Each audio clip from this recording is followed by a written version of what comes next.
Servicio. Responsabilidad. Confianza.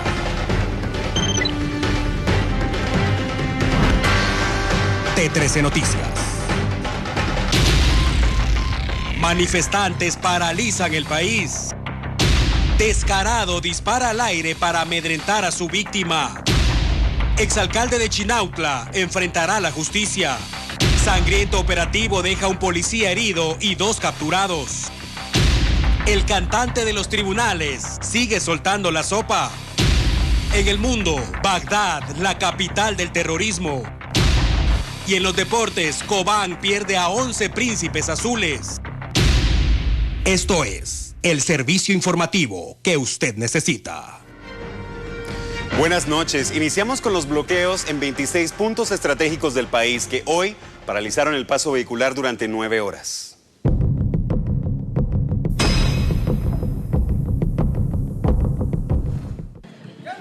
A pesar del llamado al diálogo por parte de las autoridades, organizaciones sindicales y campesinas cumplieron con el bloqueo de carreteras en 26 puntos del país, como medida de presión ante el retraso para recibir respuesta a peticiones de beneficio social, según argumentó uno de los manifestantes. El pliego de peticiones lo presentaron el pasado 10 de febrero a los organismos ejecutivo y legislativo. A 3 meses del acercamiento, representantes de los grupos de manifestantes habrían contemplado bloquear 73 puntos estratégicos en carreteras, pero al final cumplieron solo con la tercera parte y aún así afectaron a miles de personas, automovilistas y comerciantes. Algunos reportaron pérdidas económicas porque el transporte de productos perecederos se detuvo durante 9 horas. Las protestas iniciaron antes de las 8 de la mañana en la capital. Representantes de organizaciones campesinas se congregaron en el centro cívico, de donde partieron hacia el Congreso de la República y luego a la Plaza de la Constitución. Otro grupo se estableció en la zona 10, donde también pidieron apoyo para el sector magisterial y atención para las escuelas e institutos públicos. Vamos a los departamentos. Una de las arterias con recurrentes bloqueos es la ruta interamericana hacia Occidente e inmediaciones de Cuatro Caminos, donde participaron sindicalistas y campesinos de Sololá y Quiché. Las demandas fueron unánimes: la nacionalización del servicio de la energía eléctrica, el abastecimiento de medicamentos de la red hospitalaria del país, el pago retrasado a salubristas, una ley de aguas que castigue severamente a los terratenientes y empresarios nacionales y extranjeros que incurran en el bloqueo o desvío de ríos para beneficio particular. Otros 2 bloqueos sobre la misma ruta se registraron en los kilómetros 117 y 155. Aquí los manifestantes también demandaron una efectiva ley de minería y penalizar a los responsables con la contaminación de ríos y lagos. Los bloqueos abarcaron el kilómetro 178 y mediaciones del Zarco, Retaluleu, en el cruce hacia Santa Cruz Muluá. Unas 2,000 personas impidieron el paso de automovilistas. Y en coordinación con las peticiones, otros 3,000 manifestantes obstruyeron el paso en Huehuetenango, en los pasos hacia la aldea Piedras Negras, que permite el ingreso a la ruta hacia la capital, y el Xinacoj, de la ruta hacia la frontera con México. En ese lugar sí permitieron el paso vehicular cada media hora, pero el congestionamiento se mantuvo por más de 9 horas. Y en la ruta al Atlántico, otra arteria principal, los bloqueos se registraron en Jalapa y en el kilómetro 53 a inmediaciones del Progreso y al pliego de peticiones comunes. Los manifestantes demandaron garantías para el cultivo de maíz y frijol, así como un subsidio para paliar la crisis alimentaria que se agudizó por el desvío de ríos. Los bloqueos fueron efectivos, a pesar que 6 horas antes la Corte de Constitucionalidad amparó provisionalmente al sector empresarial para que se garantizara la libre locomoción y sobre todo el paso de vehículos que transportaban alimentos y otros productos perecederos. La Policía Nacional Civil estuvo en alerta y participó en la mesa de diálogo con la Procuraduría de los Derechos Humanos para evitar disturbios, a pesar que estaba facultada para actuar por la fuerza si la situación lo ameritaba. El vicepresidente de la República, Yafet Cabrera, en representación del Ejecutivo, indicó que el gobierno está abierto al diálogo para la solución de problemas nacionales y que los bloqueos solo afectan el desarrollo del país. Los grupos sindicales y campesinos prevén continuar con estas acciones si se retrasa el proceso de solución para los problemas, principalmente el del desvío y contaminación de ríos y lagos.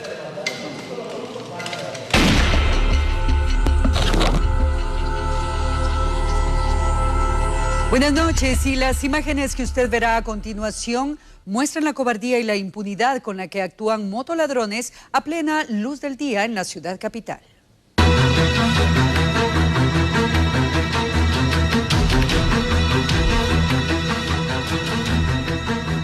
Ayer hablamos acerca de la desesperación que provoca el tránsito vehicular, el calor y el estrés de avanzar a vuelta de rueda y, dependiendo de cuál sea su destino, estar en la fila de vehículos hasta por 2 horas o más. Hoy queremos abordar el tema, pero desde otra perspectiva. A lo desesperante que suele ser el congestionamiento vehicular, hay que sumarle la psicosis que provocan los delincuentes que utilizan motocicleta para cometer sus fechorías. ¿Cuántos hemos sido víctimas de motoladrones que simplemente golpean el vidrio del conductor y amedrentan para que entreguemos los objetos de valor que llevamos? Principalmente celulares, billeteras y relojes. A veces llevan armas de fuego. Lo hacen porque saben que con insultar y amenazar de muerte es suficiente. Y muchas veces también llevan armas de juguete. Estas dos últimas acciones tienen consecuencias positivas en los tribunales de justicia. No es casualidad. El juez no será drástico en la sanción si el malhechor no llevaba arma de fuego, y también será dócil si el arma es de juguete. Lo que sí está claro es que muchos automovilistas sufren pánico por los retrovisores que se acerca un motorista, y la situación se complica cuando son 2 sujetos en el mismo vehículo. Y no es para menos, porque los motocobardes siguen operando de manera descarada todos los días.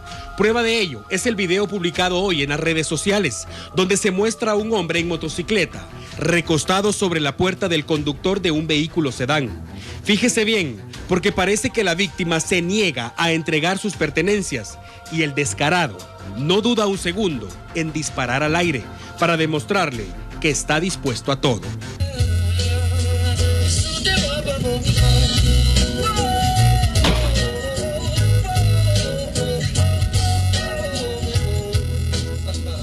Por si habían dudas, y vea cuando el asaltante se marcha. Aparece en escena otro motorista que, si bien es cierto no comete ningún delito, parece que acompaña al asaltante porque nadie en su sano juicio se va a ir detrás del hombre armado como si nada pasara. Se acerca precisamente cuando escucha el disparo, alza la vista como vigilando la zona y pasa viendo a la víctima para después marcharse. ¿Usted qué dice? ¿Casualidad o cómplice?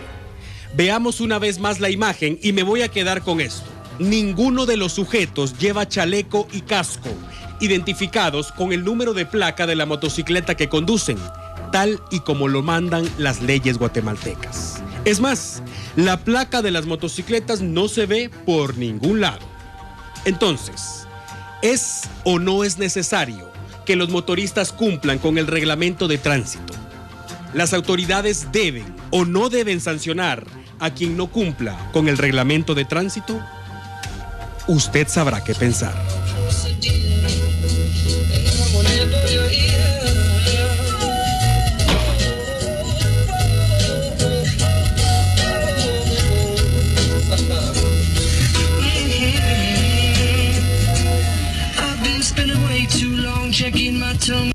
Y tal parece que las malas costumbres son fácil de seguir cuando se tiene buen ejemplo en la familia. Así lo demuestra el caso de este marero capturado.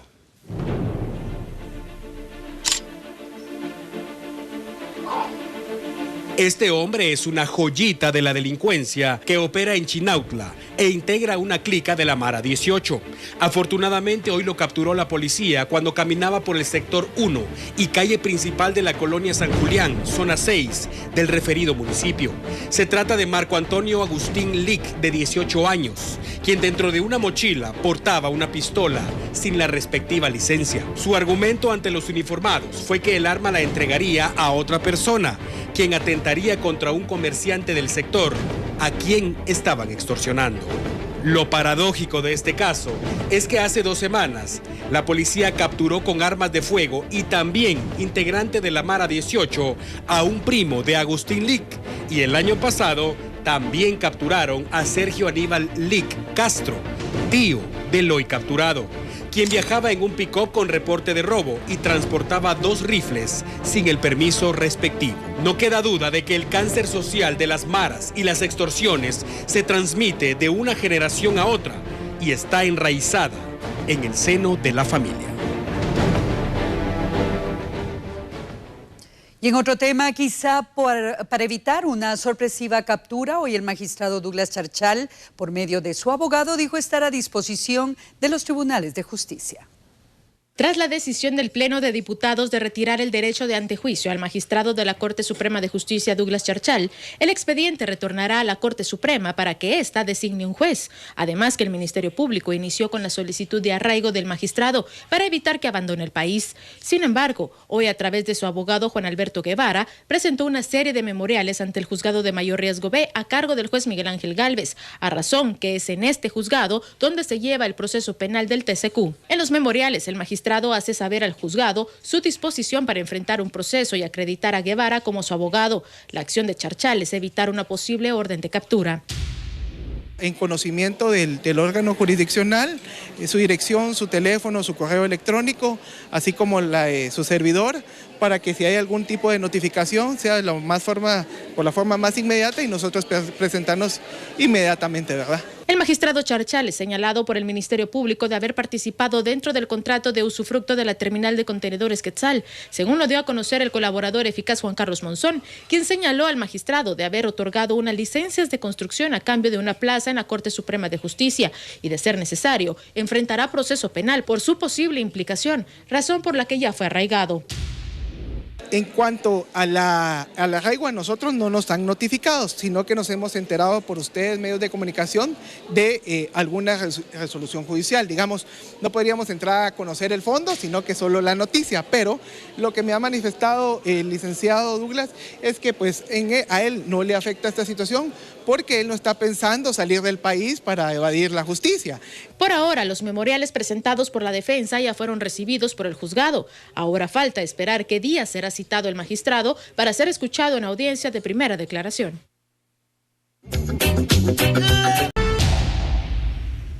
Estamos de regreso en T13 Noticias en horario especial. Y vea usted esta nota que refleja la descomposición social y moral de algunas familias. 2 adolescentes fueron sorprendidos por la policía cuando cobraban extorsiones en la zona 8.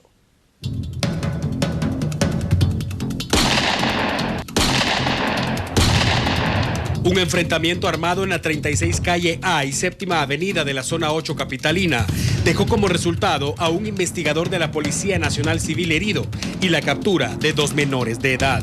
El incidente se registró cuando un equipo de investigadores procedía a la captura de presuntos extorsionistas. Al ser sorprendidos, intentaron escapar, pero fueron perseguidos y copados en la referida dirección, donde quedó averiado el vehículo en el que viajaban. La policía los redujo al orden y procedió a la captura de una mujer de 17 años, mientras que su acompañante, un adolescente también de 17, resultó herido y ameritó su traslado al Hospital General. Como respetuosos de la ley, no mencionamos los nombres de los menores de edad en conflicto con la sociedad, pero la policía sí mencionó los nombres de los padres de este menor desorientado y maleducado. Él es hijo de Marvin Hernández y Marta Lucero, con residencia en la colonia Carolingia, zona 6 de Misco. Habrá que preguntarse si estos señores están orgullosos de su hijo. En un sector de Chiquimulía, Santa Rosa, la policía capturó a Edwin Maclay Alvarado Orellana, de 19 años, y también a Daniel Augusto Méndez Ruano, de 28. Mucha atención porque, según la policía, el arresto ocurrió en el momento en que estos señores violaban a un adolescente de 14 años. La víctima fue rescatada y enviada a un hospital, mientras los 2 sujetos fueron consignados a juzgado competente para enfrentar las consecuencias de sus actos. Y después de varios meses de lucha y de padecer la falta de recursos económicos, las autoridades del proyecto educativo Fe y Alegría finalmente tienen motivos para sonreír. Confirmaron el desembolso del dinero que solicitaron constantemente a los titulares de las carteras de Educación y Finanzas Públicas. Hablamos de 43.5 millones de quetzales que les permitirán operar a nivel nacional hasta finales del presente año. Sin embargo, el dinero que debían recibir el año pasado continúa retrasado. Arrastran una deuda de 4.6 millones de quetzales. Muy bien, la licenciada Rina Álvarez, gerente corporativa de P&G, presentó un novedoso proyecto para el tratamiento de agua contaminada, denominada Agua Limpia para los Niños. Este tipo de agua es el agua que normalmente muchas comunidades vulnerables toman en muchos países. Agua que llevan parásitos, bacterias, metales como arsénico, como plomo, que encontramos en los ríos, lagos y pozos. Este productito es una planta de tratamiento de agua, como las plantas de tratamiento que uno encuentra en las municipalidades de nuestro país. Uno echa el polvito en el agua, ¿verdad? Y uno empieza a menear por 5 minutos. Y durante esos 5 minutos lo que empezamos a hacer es una separación de los metales y sólidos que se van a ir al fondo y lo van a ver en minutos, y cómo el agua empieza a quedar más transparente. Luego lo colamos en este otro envase y ahí ya queda por 20 minutos para terminar el proceso de clorificación. Y ya después esta agua queda apta 100% para el consumo humano, acatándose a los estándares de la OMS, con todos los estudios clínicos hechos, y es un agua 100% potable como la que usted abre de su llave, ¿verdad?, cuando ya está potabilizada. Y lo lindo es que es muy sencillo. Todo el mundo tiene en su casa 2 cubetas, un trapito de algodón que puede ser una camiseta, esos pinchos de ropa y un cucharón. Y con eso lo haces. El año pasado hicimos el primer programa en alianza con United Way Guatemala y con Walmart de Centroamérica y México, y esto nos da mucha alegría contar con este segundo año donde estamos donando otro 1.000.000 de litros de agua para Guatemala. Todos los guatemaltecos y guatemaltecas pueden ayudar, pueden apoyar la causa, y esta campaña lo que permite es que por cada producto P&G, llámese Pampers, Gillette, Oral-B, Pantene, Ariel, cada producto P&G comprado en cualquiera de las tiendas de Walmart, usted va a estar donando un día de agua potable. Acabamos de pasar la primera parte, que es como la parte de centrífuga que te mencionaba, de una planta de tratamiento, que hicimos todo el movimiento. Ahorita todos los metales, todo lo que es sólido, se empieza a ir al fondo del envase. Queda agua 100% potable. Gracias por continuar en T13 Noticias. El polémico exalcalde de Chinautla enfrentará juicio por supuesta corrupción en el cobro del impuesto único sobre inmuebles. El pasado 2 de febrero, el Ministerio Público capturó en Torre de Tribunales al exalcalde de Chinautla, Arnoldo Medrano, señalado de haber sobrevalorado en 10 millones de quetzales el proyecto de construcción de 200 viviendas para igual número de familias, negocio plagado de irregularidades para su ejecución. Este sería un tercer caso judicializado contra el ex jefe edil. Posterior a ello, el 25 de febrero del presente año, en el Juzgado Séptimo se sumaba otro proceso penal, esta vez por el supuesto cobro del impuesto único sobre el inmueble IUCI, donde Medrano, a través de una empresa privada supuestamente de su familia, se adjudicó del 1 de enero del 2011 al 13 de agosto del 2012 una recaudación de más de 14 millones de quetzales, por el cual cobró el 15%, que asciende a más de 1,5 millones de quetzales, que es el monto de la denuncia, según los documentos presentados por la Contraloría General de Cuentas. Razón por la que el juez Adrián Rodríguez consideró viable iniciar un juicio contra Medrano por su posible implicación en el cobro ilegal del impuesto, por el cual es señalado de los delitos de abuso de autoridad en forma continuada y concusión. Además de Medrano, en el 2014, dentro de la denuncia presentada por la Contraloría General de Cuentas, se detalló la participación del entonces alcalde de Fraijanes, Marco Tulio Meda, y Rafael González, jefe edil de San Miguel Petapa, todos por contratos irregulares con empresas para recolección del IUCI. El Ministerio Público solicitó al juez realizar una revisión del dinero que hasta el momento ha devuelto Medrano dentro del proceso, el cual asciende a más de 2 millones de quetzales, por si existiera algún sobrante.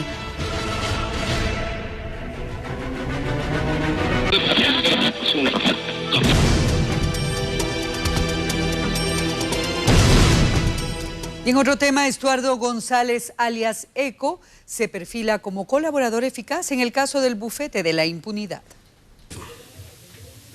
¿Recuerda usted el caso denominado Bufete de la Impunidad, donde el Ministerio Público y la CICIG revelaron que era una estructura que iba a facilitar medidas sustitutivas a 3 líderes del caso La Línea, y donde la jueza Marta Sierra de Stalin fue señalada por los delitos de prevaricato y cohecho pasivo, supuestamente por haber negociado con la estructura de abogados contratados por algunos de los implicados en el caso La Línea? Bueno, ahora resulta que Estuardo González, alias Eco, podría figurar también en ese caso como colaborador eficaz del Ministerio Público, donde rendiría su declaración como anticipo de prueba. Sin embargo, el juez a cargo del caso reprogramó la audiencia para el viernes, donde se definirá si alias Eco sigue siendo admitido en este proceso como el cantante de los tribunales de justicia. Con esto, Salvador González sumaría un segundo proceso penal donde colabora gustosamente con el Ministerio Público. El primero fue el caso La Línea, donde destapó una serie de eventos que comprometieron a varios exfuncionarios del gobierno, de Otto Pérez Molina y Roxana Valdetti. La Policía Nacional Civil busca a los responsables de asesinar a balazos a Julio Roberto Cante Orellana. Él se ganaba la vida conduciendo un mototaxi en el departamento del Progreso. El crimen ocurrió en el municipio de Guastatoya y un hermano de la víctima sobrevivió al hecho. Su declaración será determinante para esclarecer el crimen, ya que, según la policía, indicó que hombres en motocicleta los persiguieron por varias cuadras hasta darles alcance y dispararon en repetidas ocasiones. El sobreviviente asegura desconocer el móvil del crimen, pero se cree que puede tratarse de otro caso de negativa al pago de extorsión. Y dentro de la polémica por los casos La Línea y TCQ, ahora trascienden las amenazas en contra del juez Miguel Ángel Gálvez, a quien le redoblaron la seguridad. Con base en la denuncia pública por intimidaciones a través de mensajes de texto, el juez Miguel Ángel Gálvez cuenta ahora con mayor seguridad para su movilización personal y la de su familia. A pesar que ya contaba con un equipo de seguridad designado por el Ministerio de Gobernación, ahora las estrategias variaron. Gálvez es un personaje vulnerable a intimidaciones, amenazas y atentados por los casos de alto riesgo que conoce el juzgado que dirige, entre ellos el de La Línea y el de la terminal de contenedores Quetzal, donde están involucrados exfuncionarios del gobierno anterior. Entre ellos, el exmandatario Otto Pérez Molina y su compañera de fórmula, Roxana Valdetti. Ayer, durante la denuncia, el Ministerio Público inició una investigación de oficio y solicitó fortalecer la seguridad para el juzgador. Hoy fue el turno para el Procurador de los Derechos Humanos, Jorge de León Duque, quien visitó a Gálvez para conocer pormenores de la situación que vive, los avances de la denuncia e investigación y las estrategias de seguridad que necesita.